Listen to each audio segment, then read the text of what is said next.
Hello friends, welcome to my YouTube channel aspirants today. मैं स्वप्निल सिंह आप सभी का स्वागत करती हूं अपने आज के इस लेक्चर वीडियो में। आज के इस लेक्चर वीडियो में मैं आपके साथ स्टैटिस्टिक्स के बीपीएससी के प्रीवियस ईयर्स क्वेश्चन पेपर्स के पार्ट 2 को डिस्कस करने वाली हूं, जिसमें मैं पाई चार्ट से रिलेटेड क्वेश्चंस लेकर आई हूं आप सभी के लिए। लेकिन आज का ये लेक्चर स्टार्ट करने से पहले मेरी गुजारिश रहेगी आप सभी से कि अगर आपको ये लेक्चर पसंद आता है तो इसे लाइक, शेयर और सब्सक्राइब करें। साथ ही में नीचे दिए गए बेल आइकन को भी ज़रूर दबाएं ताकि आप मेरे आगे आने वाले सारे अपडेट्स के साथ जुड़े रह सकें। साथ ही में अगर आपके पास कोई बहुत ही यूज़फुल या फ्रूटफुल सजेशन है तो भी उसे आप अपनी नीचे दिए गए कमेंट बॉक्स में लिख सकते हैं। आपके सारे सजेशंस मैं बहुत ही अच्छे से पढ़ती हूँ और कोशिश कर सकती हूँ कि ज़्यादा से ज़्यादा उस पर अमल कर सकूँ। साथ ही में मेरी ये भी रिक्वेस्ट रहेगी आप सभी से और जो नए लोग हैं कि आप ज़्यादा से ज़्यादा अपने फ्रेंड्स को और अपने साथ के जो बैचमेट्स हैं उन तक मेरे इस चैनल को पहुँचाएँ। ये चैनल कम्प्लीटली फ्री है और सिर्फ एक तरह से सोशल सर्विस के लिए मैंने ये बनाया है और मैं उम्मीद करती हूँ कि आप सभी की मदद से मैं बहुत जल्द ही इस चैनल में 1000 सब्सक्राइबर के अपने मार्जिन को पूरा कर पाऊँगी। तो चलिए आज शुरू करते हैं अपना लेक्चर। तो आज जो क्वेश्चन मैं लेकर आई हूँ वो है थर्ड क्वेश्चन, जो कि 63rd बीपीएससी में पूछा गया था। थर्ड इन द सेंस कि मेरे प्रीवियस जो लेक्चर है उसमें ऑलरेडी मैं 2 सवाल पाई चार्ट के डिस्कस कर चुकी हूँ और 63rd बीपीएससी में आने वाला ये पहला सवाल है, साथ में ही ये पाई चार्ट का सवाल है। तो जैसा कि आप स्क्रीन पर देख सकते हैं, ये क्वेश्चन पेपर से ये डायरेक्टली क्वेश्चन पेपर उठाया गया है, जिस वजह से ये जो दोनों पाई चार्ट्स हैं इसकी वैल्यूज़ बहुत कम दिख रही हैं। मेरी रिक्वेस्ट रही कि जो भी स्टूडेंट ये लेक्चर देख रहे हैं वो अपने साथ कोई क्वेश्चन पेपर साथ में, जो प्रीवियस ईयर्स के क्वेश्चन पेपर साथ में रख लें, डाउनलोड करके रख लें या किसी एग्ज़ाम प्रैक्टिस सेट के पेपर साथ में रख लें, ताकि जब आप क्वेश्चन के सोल्यूशन मेरे साथ डिस्कस करेंगे और अपनी कॉपी में बनाएंगे तो जो ये पाई चार्ट की जो ये पिक्टोरियल रिप्रेजेंटेशन है वो आपके सामने खुला हो। तो चलिए सबसे पहले हम क्वेश्चन देख लेते हैं कि आखिर ये क्वेश्चन क्या कहता है। तो ये क्वेश्चन कहता है कि study the following pie chart which show the expenditure on various heads in the second and third 5-year plans and answer the following questions. जी हाँ, यहाँ जैसा कि आप देख सकते हैं ये जो 2 पाई चार्ट्स हैं यहाँ पर आप जो देख रहे होंगे, तो ये दोनों पाई चार्ट्स दूसरे और तीसरे पंचवर्षीय योजनाओं में जो पैसे खर्चे गए या जो एक्सपेंडिचर किया गया है उसके अलग अलग हेड के खर्चे को पाई चार्ट के फॉर्म में दिखाती है। ठीक है, तो जैसा कि आप देख सकते हैं यहाँ पर आप इरिगेशन देख सकते हैं, एग्रीकल्चर देख सकते हैं, ट्रांसपोर्टेशन कम्युनिकेशन पे खर्च देख सकते हैं और इसी तरह से दूसरे पाई चार्ट में भी आप उन्हीं हेड्स के अंदर डिफरेंट जो एक्सपेंडिचर उसको देख सकते हैं। तो चलिए हम ये सोल्यूशन बनाने से शुरुआत करते हैं। तो जब हम सोल्यूशन बनाना शुरू करेंगे तो उस पर हम सबसे पहले पार्ट ए पे फोकस करेंगे। तो पार्ट ए क्या कहता है यहाँ पे? पार्ट ए का सवाल है हमारा, by what percent the expenditure in irrigation increased in the third FYP, that is 5-year plans, in comparison to the second FYP यानी 5-year plans। यानी कि हिंदी में अगर इसको समझा जाए तो कितने प्रतिशत से जो एक्सपेंडिचर है यानी कि जो खर्च है इरिगेशन पर वो बढ़ गया है from the second 5-year plan यानी कि दूसरे पंचवर्षीय योजनाओं से टू थर्ड 5-year प्लान। ठीक है, यानी कि ये मांग रहा है कितने की वृद्धि हुई है खर्च में from the second 5-year plan to the third 5-year plan. तो इस तरह के जब आप सवाल सॉल्व करते हैं तो इसको बहुत ही आसानी से सॉल्व किया जा सकता है पाई चार्ट की मदद से। जैसा कि आप पाई चार्ट पे देख रहे हैं कि जो इरिगेशन है, इरिगेशन कितने डिग्री से रिप्रेजेंट किया गया है? 68 डिग्री से। तो जाहिर सी बात है, और यहाँ पे जो टोटल एक्सपेंडिचर है दूसरे पंचवर्षीय योजनाओं में वो कितना है? वो है 4600 करोड़। जी हाँ, नीचे दिया हुआ वैल्यू 4600 करोड़। तो जाहिर सी बात है जब 68 डिग्री दिया हुआ है तो अगर हम 68/360 डिग्री इंटू 4600 करेंगे तो हमारे पास इरिगेशन का जो खर्चा है दूसरे 5-year प्लान में वो निकल आएगा। बिल्कुल ठीक इसी तरीके से हम थर्ड या 5-year प्लान का भी खर्चा निकालेंगे। थर्ड 5-year प्लान में जो इरिगेशन है, इरिगेशन यानी कि जो कृषि है, उसमें जो खर्च किया जा रहा है वो कितना है? वो है 80 डिग्री यानी कि 80 डिग्री सिंचाई में। तो वो 80 डिग्री को जो हम 360 से डिवाइड करेंगे और थर्ड 5-year प्लान में जो 7500 करोड़ है जितना खर्च किया गया टोटल खर्च, उससे मल्टीप्लाई करेंगे तो सिर्फ और सिर्फ जो सिंचाई में खर्च किया गया तीसरे 5-year प्लान में वो उसका हमारे पास एक्सपेंडिचर चला आएगा खर्च। अब पूछा क्या गया था कि कितने की बढ़त हुई है खर्च में, तो जाहिर सी बात है सेकेंड 5-year प्लान में हमारे पास इतना, थर्ड 5-year प्लान में हमारे पास इतना खर्च था, सेकेंड 5-year प्लान में हमारे पास इतना खर्च था और किससे ज़्यादा मांगी गई, किसको बेस माना गया है? सेकेंड 5-year प्लान को। तो इसीलिए हम लोग डिनोमिनेटर में सेकेंड 5-year प्लान की वैल्यू यानी 868.89 करोड़ रखेंगे और उसको 100 से मल्टीप्लाई करके हमें प्रतिशत में आंसर मिल जाएगा। ठीक है, आई होप कि आप सभी को समझ में आ गया होगा। अगर फिर भी कन्फ्यूजन है तो आप इसे रिवाइंड करके अच्छे से सुन सकते हैं। चलिए अब हम सेकेंड पार्ट पे चलते हैं। सेकेंड पार्ट में हमसे क्या पूछा जा रहा है? सेकेंड पार्ट पूछता है what is the ratio of expenditures in village industry in the second and third 5 year plans. यानी कि जो विलेज इंडस्ट्री है, जी हाँ, जैसा कि आप यहाँ पर देख सकते हैं, यहाँ पे विलेज इंडस्ट्री का भी एक मार्क किया हुआ है कि विलेज इंडस्ट्री में कितना का खर्च किया गया है in the second and the third 5 year plans, और उनका रेशियो आपस में क्या है। ठीक है, तो ये भी एक बहुत ही सिंपल सा सवाल है। सबसे पहले तो जैसा कि आप देख सकते हैं कि हम इस तरह के क्वेश्चन के लिए क्या करेंगे, पहले एक्सपेंडिचर निकालेंगे कि विलेज इंडस्ट्री में आके खर्च कितना हुआ है। ठीक है, तो ये निकालने के लिए हम क्या कर सकते हैं, सबसे पहले हम देखेंगे कि जो इंडस्ट्री में हमारा खर्च हुआ है वो कितना है, वो है 14%। जी हाँ, ग्राम्य उद्योग में कितना खर्च हुआ है सेकेंड 5 ईयर प्लान में, वो है 14 डिग्री। तो 14 डिग्री को जब 360 डिग्री से मल्टीप्लाई कर टोटल एक्सपेंडिचर से मल्टीप्लाई कर देंगे तो हमारे पास वैल्यू निकल आएगी जो है एक्सपेंडिचर विलेज इंडस्ट्री का इन द सेकेंड 5 ईयर प्लान। अब एक और चीज़ मैं आप लोगों को यहाँ एक हिंट देना चाहूँगी कि जब भी आपसे रेशियो मांगा जाता है ना, इस तरह के रेशियो के सवाल आते हैं, तो कोशिश कीजिएगा कि जो डेसिमल के पॉइंट है उसकी जगह आप इस तरह का फॉर्म निकाल के रख दें। क्यों? क्योंकि जब आप रेशियो निकालते हैं तो आपको न्यूमरेटर अपॉन डिनोमिनेटर के फॉर्म में वैल्यू चाहिए। अगर आप डेसिमल में रखेंगे तो कैलकुलेटर से वैल्यू तो आ जाएगी, बट वो भी डेसिमल में आएगी, जो कि एक रेशियो निकालने के लिए सही नहीं है। तो हम मान के चलते हैं कि हम जो अपना पहला पॉइंट है, यानी कि जो एक्सपेंडिचर विलेज इंडस्ट्री का सेकेंड 5 ईयर प्लान में, उसको इसी फॉर्म में छोड़ देते हैं। ठीक है, चलिए अब यही काम हम थर्ड ईयर 5 ईयर प्लान में भी करेंगे। वहाँ पर भी जो ग्राम्य उद्योग है उसमें कितना का एक्सपेंडिचर हो रहा है in terms of pie chart and it's degree, तो वो हो रहा है 13 डिग्री का। बस 13 डिग्री को हमने 360 से डिवाइड किया और 7500 से मल्टीप्लाई किया, तो वैल्यू आ गई 270.83। अब हम यहाँ क्या कर सकते हैं, अब हमें निकालना है रेशियो। तो जैसा मैंने आपसे कहा था कि 270.83 जो वैल्यू है उसकी जगह आप 13/360 इंटू 7500 भी वैल्यू छोड़ सकते थे। क्यों? ताकि आपके पास ये रेशियो निकल आए। तो जैसा कि आप यहाँ पे देख सकते हैं कि रेशियो जब आपको पहले और दूसरे की निकालनी है तो ऊपर में आपने क्या वैल्यू रखी, 14/360 इंटू 4600, और नीचे में भी रखा 13/360 इंटू 7500। बस सिंपल सा कैलकुलेशन है, इसमें आप क्रॉस करते जाइए और एलसीएम निकाल कर आप उसके फाइनल जो रेशियो है वो निकाल सकते हैं। और सॉल्व करने पर आपको वो रेशियो कितना आएगा, 644/975। या तो आप इसको ऐसे लिख सकते हैं या 644:975 भी लिख सकते हैं। इस टू लिखिएगा तो बेटर है, न्यूमरेटर अपॉन डिनोमिनेटर के फॉर्म में छोड़िएगा तो भी ठीक है, कोई प्रॉब्लम नहीं है। चलिए अब हम थर्ड पार्ट को डिस्कस करने वाले हैं। तो सॉरी, मुझे लगता है कि ये इरेज नहीं हो जाना चाहिए।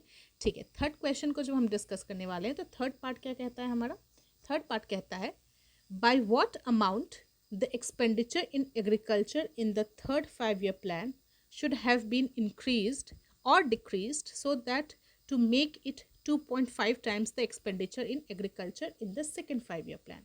ठीक है, इसे मैं हिंदी में समझा देती हूँ।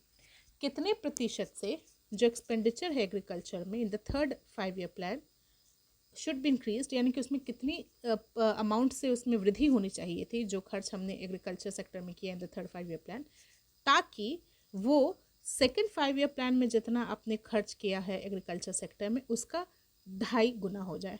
ठीक है, तो ये क्वेश्चन बहुत ही ईजी है, बस इसे समझने का फेर है। तो सबसे पहले तो हम पता करते हैं कि एक्सपेंडिचर दूसरे 5 ईयर प्लान में कितना हुआ है इन द एग्रीकल्चर सेक्टर। ठीक है, तो जैसा कि हम अपने पाई चार्ट्स पर देख सकते हैं कि सेकेंड 5 ईयर प्लान में एग्रीकल्चर पे 41 डिग्री का वैल्यू दिखाया जा रहा है, तो 41/360 इंटू 4600 से हमारे पास एक्सपेंडिचर आ जाएगा। अब क्या कहा जा रहा है, 2.5 times expenditure in agriculture in the second 5 year plan, यानी कि अब हम इसको 2.5 टाइम्स कर देना है। तो सिंपल सी बात है, इस वैल्यू को हम 2.5 से मल्टीप्लाई कर देते हैं। तो जब 2.5 से मल्टीप्लाई करेंगे तो हमारे पास क्या वैल्यू आ जाती है 1309.725 करोड़। ठीक है, तो ये हमारा एक वैल्यू हुआ। क्यों इस वैल्यू को हमने निकाला, क्योंकि यही वैल्यू हमें बताएगी कि कितने से थर्ड 5 ईयर प्लान में एक्सपेंडिचर एग्रीकल्चर का बढ़ना है। ठीक है, तो अब सबसे पहले हम निकाल देते हैं कि एक्सपेंडिचर आखिर है कितना थर्ड 5 ईयर प्लान में। तो थर्ड 5 ईयर प्लान में जो एग्रीकल्चर है उसमें 51 डिग्री से रिप्रेजेंट किया गया है, तो बहुत ही सिंपल सा है। 51/360 इंटू 7500 करेंगे तो हमारे पास एक्सपेंडिचर निकल आएगा जो एग्रीकल्चर का थर्ड 5 ईयर प्लान में हुआ है। जब हमारे पास थर्ड 5 ईयर प्लान का एक्सपेंडिचर निकल आएगा तो अब हमें क्या जानना है, कितने से बढ़त या घटाव हुआ है। तो जाहिर सी बात है, हम देख सकते हैं कि जो एक्सपेंडिचर हुआ एग्रीकल्चर का इन द थर्ड 5 ईयर प्लान वो 1062.5 करोड़ है, जबकि जो 2.5 times of second 5 year plan का कल्चर है वो है 1309.725। तो जाहिर सी बात है बढ़ती हुई है, यानी कि ये जो वैल्यू है इससे अगर हमारा ये थर्ड 5 ईयर प्लान में एक्सपेंडिचर बढ़ जाए तब वो यहाँ तक रीच करेगा।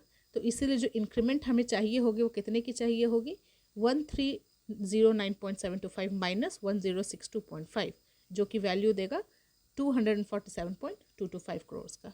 ठीक है, आई होप कि आप सभी को ये क्वेश्चन समझ में आ गया होगा। बहुत ही आसान सवाल है, मैंने आपसे बार बार कहा है कि सवाल टफ नहीं होता है, उनको समझना टफ होता है। अगर आपको सवाल नहीं समझ में आ रहे हैं ना तो आप सोल्यूशन नहीं निकाल पाएंगे, और जो ही आपको सवाल समझ में आ गए तो उसके बाद तो आंसर निकालना बस बाय हाथ का खेल है। ठीक है, तो अब हम चलते हैं अपनी डी पार्ट पे, यानी कि फोर्थ सब पार्ट पे। तो फोर्थ क्वेश्चन क्या कहता है, by what percent the expenditure in agriculture in the third 5 year plan is higher or lower than the expenditure in industry and mining in the second 5 year plan। ठीक है, तो इसका सवाल है कितने प्रतिशत से, याद रखिएगा प्रतिशत की बात हो रही है, कितने प्रतिशत से जो खर्च है इन द एग्रीकल्चर सेक्टर। ठीक है, एग्रीकल्चर सेक्टर की बात हो रही है, यानी कृषि में कितने प्रतिशत से खर्च जो है in the third 5 year plan is higher, यानी कि ज़्यादा है या कम है, in comparison to the expenditure, यानी कि जो खर्च हमने इंडस्ट्री और माइनिंग यानी उद्योग एवं खनन में किया है in the second 5 year plan. ठीक है, तो थर्ड और सेकेंड 5 ईयर प्लान का यहाँ पे फेर है। तो चलिए देखते हैं इसको सॉल्व कैसे करना है। सबसे पहले तो हम निकाल लेते हैं कि एक्सपेंडिचर क्या है एग्रीकल्चर के अंदर थर्ड 5 ईयर प्लान। वो तो आप ऑब्वियसली थर्ड पार्ट में निकाल चुके हैं, तो आप चाहें तो यहाँ पर डायरेक्टली वैल्यू पुट कर सकते हैं, जो कि मैंने यहाँ किया है। फिर आप देख सकते हैं कि अब पूछा गया है कि जो एक्सपेंडिचर है इंडस्ट्री और माइनिंग का सेकेंड 5 ईयर प्लान में वो कितने से रिप्रेजेंट होता है सेकेंड 5 ईयर प्लान में, ध्यान रखिएगा। तो सेकेंड 5 ईयर प्लान में वो 70 डिग्री से रिप्रेजेंट किया जाता है पाई चार्ट पे। तो जब इसकी वैल्यू निकालेंगे तो कितनी आ जाएगी, 70/360 इंटू 4600, दैट इज 894.45 करोड़। ठीक है, तो ये हमारा एक्सपेंडिचर आ गया इंडस्ट्री एंड माइनिंग का इन द सेकेंड 5 ईयर प्लान। अब आपसे क्या कहा गया है कि कितने प्रतिशत से जो expenditure in third year 5 year plan है और एक्सपेंडिचर इंडस्ट्री और माइनिंग का सेकेंड 5 ईयर प्लान में है वो बढ़ता है। तो बढ़त के लिए हम क्या करते हैं, सिंपल सी बात है, इससे और इसका डिफरेंस निकाल लेते हैं।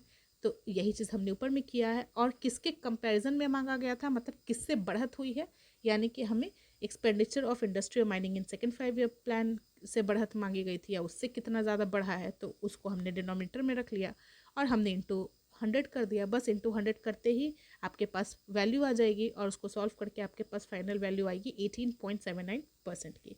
तो ये आपका परसेंटेज में वैल्यू निकल गई। ठीक है, आई होप कि आपको ये क्वेश्चन समझ में आ गया होगा। अब हम चलते हैं अपने फिफ्थ पार्ट पे। फिफ्थ पार्ट कहता है, by what amount the expenditure in transportation and communication increased और decreased in the third 5 year plan in comparison to the second 5 year plan.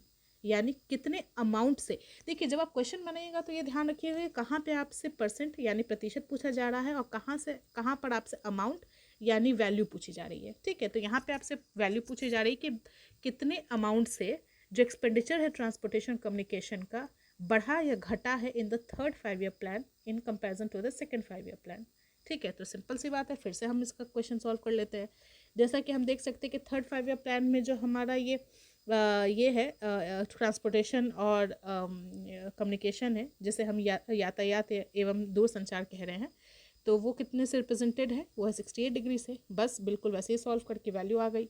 और उसी तरीके से सेकेंड 5 ईयर प्लान को भी जब हमने सॉल्व किया तो वो 102 डिग्री से रिप्रेजेंटेड है, तो बस उसको भी मल्टीप्लाई करके वैल्यू आ गई।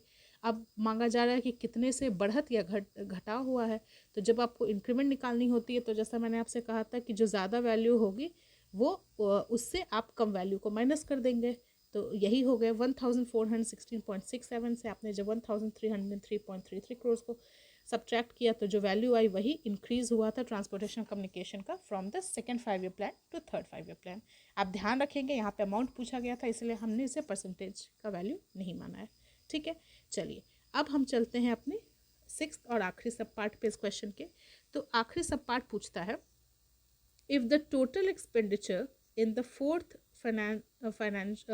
5 year plans is increased by 80% to that of the third 5 year plan, and the segment of the expenditure on social service and miscellaneous makes an angle of 78 degree at the center of the pie chart for the fourth 5-year plan, then what will be the expenditure in social service and miscellaneous in the fourth 5-year plan? बहुत ही आसान सा सवाल है, बस आपको सवाल समझना था।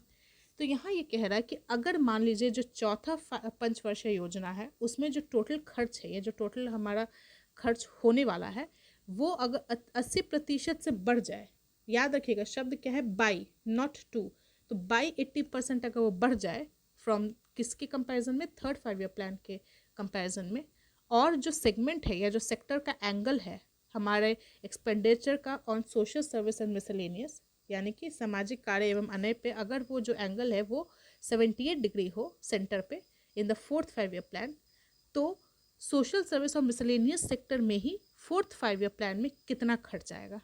ठीक है, तो सबसे पहले तो हम ये निकाल लेते हैं कि जो टोटल एक्सपेंडिचर होगा चौथे 5-year प्लान में वो एक्जैक्टली होगा कितना in comparison to the third 5-year plan. तो जैसा कि कंडीशन ऑलरेडी क्वेश्चन में गिवन है कि वो 80% से बढ़ जाता है, यानी कि आप चाहे तो आप इसको इस तरह से ले सकते हैं कि 100 + 80 कर दीजिएगा तो आपका पास आ जाएगा 180, है ना। तो 180/100 इंटू जो हमारा ये थर्ड 5-year प्लान में एक्सपेंडिचर था विच इज 7500, तो हमारे पास जो एग्जैक्टली आ गया एक्सपेंडिचर फोर्थ 5-year प्लान का दैट इज़ 13,500 करोड़। ठीक है, तो 13,500 करोड़ हमारा ये खर्चा आ गया। अब क्या हुआ, अब हमें करना क्या है कि जो एक्सपेंडिचर है हमें सोशल सर्विस और मिसलेनियस पे वो निकालना है। तो एंगल ऑलरेडी दिया हुआ है, एंगल कितना है हमारा दिया हुआ, एंगल है 78 डिग्री, और हमारे पास टोटल खर्च क्या है फोर्थ 5-year प्लान में, वो है 13,500। बस 78 डिग्री डिवाइड बाई 360 इंटू 13,500 कीजिएगा तो आपके पास खर्चा आ जाएगा सोशल सर्विस और मिसलेनियस का in the fourth 5-year plan, यानी कि आगे आने वाले साल में। तो इस तरीके से हमने इस क्वेश्चन को डिस्कस कर लिया जो कि 63rd में पूछा गया था। अब हम चलते हैं अपने अगले सवाल की तरफ। ये सवाल जो आया है सवाल आया है आपके क्वेश्चन पेपर में इन द 64th BPSC। जी हाँ, 64th BPSC से ना पाई चार्ट्स के जो क्वेश्चन हैं वो पाई चार्ट और पाई चार्ट ना होकर पाई चार्ट और लाइन ग्राफ या पाई चार्ट और बार ग्राफ लाइन ग्राफ इस तरह से मिक्स्ड आते हैं, तो इसीलिए थोड़ा सा जो लेवल ऑफ क्वेश्चन है वो बढ़ गए हैं, बेटर हो गए हैं। तो इसी तरह से यहाँ पर भी जो हमारे पास क्वेश्चन है वो पाई चार्ट का ही नहीं बल्कि पाई चार्ट और बार ग्राफ का है। तो आप लोगों से मेरी ये रिक्वेस्ट रहेगी कि जो स्टूडेंट्स अभी इस क्वेश्चन को देखना चाहते हैं वो देख लें, नहीं तो जब बार ग्राफ का सवाल आएगा तो भी मैं इस क्वेश्चन को एक बार रिवाइज करवा दूंगी ताकि आप दोनों में पाई चार्ट और बार ग्राफ के क्वेश्चंस को आराम से लिंक कर पाएँ। तो चलिए पहले इस क्वेश्चन को हम देख लेते हैं क्या है। तो इस क्वेश्चन में बोला गया है कि जो the following charts depict the distribution of overseas tourists from India to various countries and also the age distribution of tourists from India during the year 2017। ठीक है, एक सेकेंड, यानी कि यहाँ ये बोला गया है कि जो दो चार्ट्स यहाँ दिख रहे हैं, पहला पाई चार्ट है वो क्या रिप्रेजेंट करता है, वो दिखाता है कि इंडिया से कितने जो टूरिस्ट्स हैं किन किन देशों में गए हैं और वो कितना प्रतिशत कॉन्स्टिट्यूट करते हैं टोटल टूरिस्ट्स का जो इंडिया से बाहर विजिट किए हैं। ठीक है, और जो ये दूसरा बार ग्राफ है वो ये दिखाता है कि किस किस एज ग्रुप के टूरिस्ट्स, यानी कि 0 से लेकर 30 तक का जो परसेंटेज है उसके हिसाब से किस किस एज ग्रुप के टूरिस्ट गए हैं in the form of this bar graph. ठीक है, तो चलिए इस क्वेश्चन को अब सबसे पहले हम डिस्कस कर लेते हैं। यहाँ मैं कोशिश करती हूँ कि हिंदी और इंग्लिश दोनों में सवाल यहाँ पे दिखा दूँ ताकि आप लोगों के लिए आसान रहे। इसीलिए मैं क्वेश्चंस को भी एक बार हिंदी में ज़रूर रीड आउट करती हूँ ताकि आपको समझ में आ जाए कि सवाल है क्या। तो सबसे पहले हम पार्ट पे चलते हैं which is if amongst the European union Switzerland accounts for 25% of the tourist traffic, and it is known from official Swiss records that a total of 4 lakh Indian tourists visited Switzerland during the year 2017. Then how many total number of Indian tourists in the age group of 40 to 49 years went abroad from India during the year 2017? ठीक है, इसका क्या मतलब है, यदि यूरोपीय संघ के अंतर्गत स्विट्ज़रलैंड में 25% पर्यटक आते हैं और जो ऑफिशियल रिकॉर्ड्स है उनके अकॉर्डिंग स्विस रिकॉर्ड से ज्ञात होता है कि वर्ष 2017 में कुल 4 लाख भारतीय पर्यटक स्विट्ज़रलैंड गए हैं, तो वर्ष 2017 में भारत से 40 से जो 40 to 49 का जो आयु वर्ग है के पर्यटकों की संख्या कितनी थी। ठीक है, तो चलिए इसको सॉल्व करते हैं। बहुत ही आसान सा सवाल है, बस समझने की बात है, जैसा मैं हमेशा कहती हूँ। तो यहाँ पे सबसे पहले हम क्या करेंगे कि जैसा कि यहाँ क्वेश्चन में दिया हुआ है कि स्विट्जरलैंड जो है वो EU का 25% अकाउंट करता है in terms of the total number of tourists, यानी कि इंडियन टूरिस्ट जो विजिट करते हैं।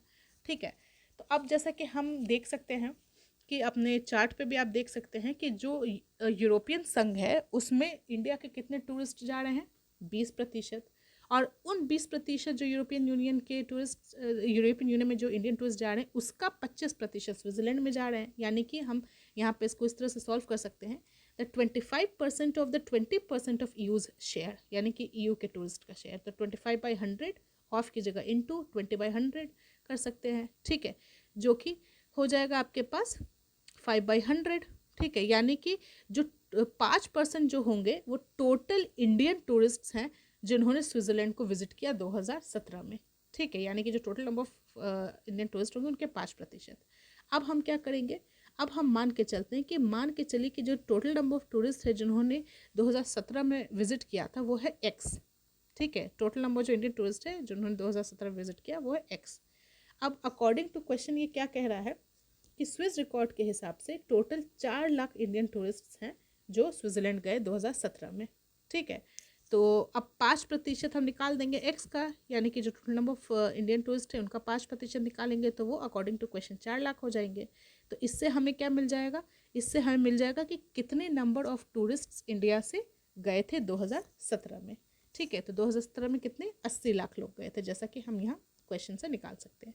अब बोला जा रहा है कि एज ग्रुप जो है 40 से 49 उसमें कितने लोग गए, हमें उसका पता लगाना है। ठीक है, तो उसके लिए आप जैसा कि अपने बार ग्राफ पे देख सकते हैं कि 40 से 49 के बीच में 15% गए हैं। जी हाँ, कितने गए हैं, जो total number of Indian tourist 2017 में देश से बाहर गए घूमने के लिए उसमें 40 से 49 ईयर्स का जो ग्रुप है वो 15% है टोटल का। तो जाहिर सी बात है, जैसा आप देख सकते हैं कि अब हमने तो आराम से ये क्वेश्चन देख लिया है। अब 80 लाख हमारे पास टोटल है, उसका 15% लोग 40 से 49 के ग्रुप के हैं। तो बस एक सिंपल सा क्वेश्चन है, यहाँ पे हम 50% निकाल देंगे 80 लाख का। तो 15% of 80 lakhs is how much, 12 lakhs. बस आपका यही आंसर आ गया। तो बहुत ही आसान सा सवाल था, बस समझना था आपको। अगला सवाल है हमारा, if the total number of tourists if the total number of tourists of age group 30 to 49 is 24 lakh, what is the number of tourists who are more than 60 years of age?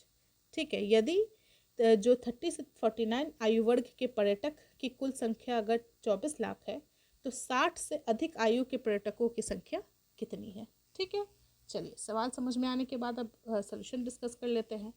तो अब एक easy तरीका मैं आपको बताती हूँ। जैसा कि आप प्रीवियस ईयर्स के आप ये वाला मेथड अगर अपनाएंगे तो बेहतर रहेगा। प्रीवियस क्वेश्चन के पार्ट में ए में आपने क्या सॉल्व किया था, जो total number of Indian tourist हैं जो 2017 में विजिट करते हैं वो कितने हैं, 80 लैक्स हैं। और अबव 60 के कितने हैं वो आप बार ग्राफ से आसानी से देख सकते हैं। बार ग्राफ में कितना दिया हुआ है, ये दिया हुआ है लगभग आपका 23% के आसपास। जी हाँ, आप अपना स्केल का यूज़ करके देख सकते हैं कि 20 से 25 के बीच में 23% पर 60 ईयर्स के अधिक के जो पर्यटक है उनका परसेंटेज आता है। तो जाहिर सी बात है, अगर आप टोटल नंबर ऑफ टूरिस्ट का 23% निकाल दीजिएगा तो वो नंबर उन टूरिस्ट की संख्या निकल आएगी जो 60 साल से ऊपर है। बस आपको यही काम करना है और इसे यहाँ सॉल्व कर देना है। मैंने एक और भी मेथड यहाँ पे बनाया है, लेकिन ये एक लंबा मेथड है और मैं नहीं चाहूँगी कि आप ये ऑप्ट करें। या तो आप ऑप्ट करेंगे तो आपको यहाँ से लेकर यहाँ तक, जैसे कि आप देख रहे हैं यहाँ से लेकर यहाँ तक आपको सिर्फ ये वैल्यू निकालने में टाइम लग जाएगा 80 लाख, जो ऑलरेडी आप प्रीवियस क्वेश्चन में निकाल चुके हैं। तो बेटर रहेगा कि जो आप निकाल चुके हैं उस पर दोबारा टाइम वेस्ट ना करें। ठीक है, चलिए अब हम थर्ड पार्ट पे आते हैं। थर्ड पार्ट क्या कहता है हमारा, if total number of Indian tourists who went to China more than 40 years of age was 36 lakh, constituting 30% of total tourists to China, then how many tourists of other age group went to China? ठीक है, यानी कि सवाल कहता है यदि 36 लाख भारतीय पर्यटक जिनकी आयु 40 वर्ष से अधिक थी चीन के कुल पर्यटकों का 30% थे, तो अन्य आयु वर्ग के कितने पर्यटक चीन गए थे? ये भी बहुत इजी सवाल है। तो अब सबसे पहले तो हम पाई चार्ट देख लेते हैं। पाई चार्ट पे आप देख सकते हैं कि चीन जाने वाले जो इंडियन टूरिस्ट हैं उनकी प्रतिशत कितनी है, वो है 15%, यानी कि टोटल का 15% है ना। और क्वेश्चन के अकॉर्डिंग ये क्या दे रहा है कि जो 30% है total Indian tourist to China वो 40 ईयर्स के अबव है। ठीक है, तो सबसे पहले तो हम ये निकाल लेते हैं कि आखिर जो नंबर ऑफ जो इंडियन टूरिस्ट गए हैं चाइना वो कितने हैं। तो वो बहुत ही आसानी से निकल जाएगा। 15% ऑफ 80 लाख, 80 लाख हमने ऑलरेडी निकाला हुआ था फर्स्ट और सेकंड पार्ट में भी, यानी कि टोटल 12 लाख लोग हैं जो इंडिया से बाहर गए हैं चीन को। और उसमें से 30% जो लोग हैं वो क्या हैं, वो 40 ईयर्स ऑफ एज से को बिलोंग करते हैं। तो अगर हम 30% निकाल देंगे तो कितना वैल्यू आ जाएगा, दैट विल बी 3.6 लाख। तो ये जो है वो है जो क्वेश्चन में भी दिया हुआ है कि ये वो लोग हैं जो 40 लाख से मतलब ये जो है वो 40 वर्ष की उम्र से ज़्यादा के लोग हैं। अब आपसे सवाल में पूछा गया था कि टूरिस्ट जो अदर एज ग्रुप के हैं वो कितने हैं। तो सिंपल सा क्वेश्चन है, टोटल आपके पास कितने टूरिस्ट जा रहे हैं चाइना, 12 लाख। उनमें से कितने हैं जो 40 ईयर्स की उम्र से ज़्यादा हैं, वो है 3.6 लाख। बस दोनों को सब्ट्रैक्ट कर दीजिए तो आपके पास जो एक्चुअल नंबर ऑफ विजिटर्स हैं, इंडियन टूरिस्ट हैं जो चाइना गए हैं in the other age group, वो निकल आएगा। तो आंसर होगा 8.4 लैक्स। ठीक है, चलिए अब अगला सवाल देखते हैं। अगले सवाल में पूछा जा रहा है, assuming that the total number of tourists from India going abroad increased by 20% in the year 2018, what will be the total number of tourists in age group less than 30 in the year 2018? यानी कि मान लीजिए कि भारत से विदेश जाने वाले पर्यटकों की संख्या वर्ष 2018 में 20% बढ़ जाती है, तो 30 वर्ष से कम आयु के पर्यटकों की संख्या 2018 में क्या होगी। ठीक है, बहुत ही आसान सा सवाल। फिर से सबसे पहले हम क्या करेंगे कि हम 2017 की बात करेंगे। तो 17 में हम जानते हैं कि जो टोटल नंबर ऑफ विजिटर्स है जो इंडिया से बाहर जाते हैं वो कितने हैं, 80 लाख है। तो 2018 में क्या कहता है कि 20% से वो बढ़ जाती है। ठीक है, यानी कि 20 लाख से बढ़ गई। तो या तो आप ऐसे सॉल्व कर सकते हैं या डायरेक्टली आप 120/100 करके इसको 80 लाख से मल्टीप्लाई कर सकते हैं और अल्टीमेटली वैल्यू आपके पास आ जाएगी 96 लाख। यानी कि जो टोटल नंबर ऑफ टूरिस्ट जो 2018 में इंडिया से जाते हैं बाहर के देशों में वो है 96 लाख। अब आपसे पूछा जा रहा है कि उन टूरिस्ट का संख्या बताइए जो कि 30 वर्ष की आयु से कम है इन 2018 इन 2018। ठीक है, तो हम जब अपने बार ग्राफ को देखते हैं तो बार ग्राफ में हम पाते हैं कि जो आपके 30 साल से कम वाले लोग हैं वो कितने हैं, वो हैं 25%। ठीक है, तो 25% ही हम मान के चलेंगे कि 2018 में भी जा रहे हैं in the age group of less than 30 years. तो उस साल लेकिन 2018 में हमारी टोटल नंबर टूरिस्ट की संख्या कितनी है, 96 लाख। तो उसका 25% जब हम निकाल देंगे तो हमारे पास नंबर ऑफ इंडियन विजिटर्स जो जाते हैं चाइना में इन द ईयर 2018 वो निकल आएगी। तो ये आंसर हो जाएगा आपका 24 लाख। ठीक है, चलिए अब हम बात करते हैं फिफ्थ और आखिरी क्वेश्चन की, जो कि इस क्वेश्चन का पार्ट है। ये पूछता है, if per capita spending per day of tourists in UK that is United kingdom is 6,000 rupees and that in USA is 5,000 rupees and it is known that 32 lakh tourists visited these two countries, what was the total spending of the tourists in these two countries?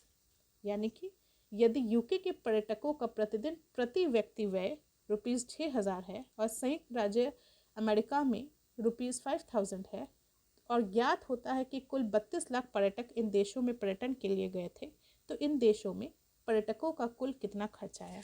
ठीक है, तो ये भी बहुत simple सवाल है और बहुत ही सिंपल तरीके से सॉल्व किया जा सकता है। तो हम इसे सॉल्व करते हैं। तो जैसा कि आप देख सकते हैं कि सबसे पहले यूके में क्या दिया है कि उसमें हम अपने पाई चार्ट पे देखते हैं कि यूके जाने वाले जो लोग हैं वो कितने हैं, वो हैं टोटल 18%। कितने के, 80 लाख के। तो सबसे पहले हम नंबर ऑफ टूरिस्ट निकाल लेते हैं जो कि यूके विजिट करते हैं, दैट इज़ 14.4 लाख। उसी तरीके से हम ये निकाल लेते हैं कि जो नंबर ऑफ विजिटर्स हैं यूएसए के वो कितने हैं, वो हैं 22%। तो 22% ऑफ 80 लाख कितना होगा, 70.6 लाख। अब हमारे क्वेश्चन को क्या देता है, क्वेश्चन में क्या दिया है कि अगर प्रति व्यक्ति द्वारा यूके में कितना पैसा खर्चा जाता है, 6,000। ठीक है, तो वो जो है वो फिर कितना टोटल खर्चा करेगा। ठीक है, तो उसके लिए हम सिंपल सा सवाल कर सकते हैं कि हम ये मानते कि चूँकि ये 14.4 लाख है तो ये लाख की वैल्यू मैंने यहाँ डाल दी और उसको 6,000 से मल्टीप्लाई कर दिया, जिससे मेरे पास 864 करोड़ की वैल्यू आ गई। यूएसए में प्रति व्यक्ति की व्यय कितनी है, 5,000 रुपये। तो मैंने 17.6 लाख को 5000 से मल्टीप्लाई कर दिया तो मेरे पास वैल्यू आ गई यूएसए में टोटल खर्च की 880 करोड़। अब मुझसे पूछा क्या है कि टोटल मिला के यूएसए और यूके में कितने खर्च होते हैं, तो टोटल के लिए आप क्या करते हैं, दोनों को ऐड कर देते हैं। ठीक है, तो आपने ऐड कर दिया। ऐड कैसे किया, 864 प्लस 880 और टोटल वैल्यू आपकी आ गई 1744 करोड़ और यही आपका फाइनल आंसर बन गया। तो बस यही ये दो क्वेश्चन है जिसको मैंने आज डिस्कस किया है एंड आई होप कि आप सभी को समझ में आ गया होगा। अगर कहीं भी आप लोगों को कोई कन्फ्यूजन होती है तो प्लीज़ अपनी क्वेरीज नीचे दिए गए कमेंट बॉक्स में ज़रूर लिख दें। और साथ ही में मैं इसके पीडीएफ इस लेक्चर की पीडीएफ फाइल भी नीचे शेयर करने वाली हूँ ताकि आपको अगर कोई दिक्कत हो तो आप उसको आराम से देख के समझ लें।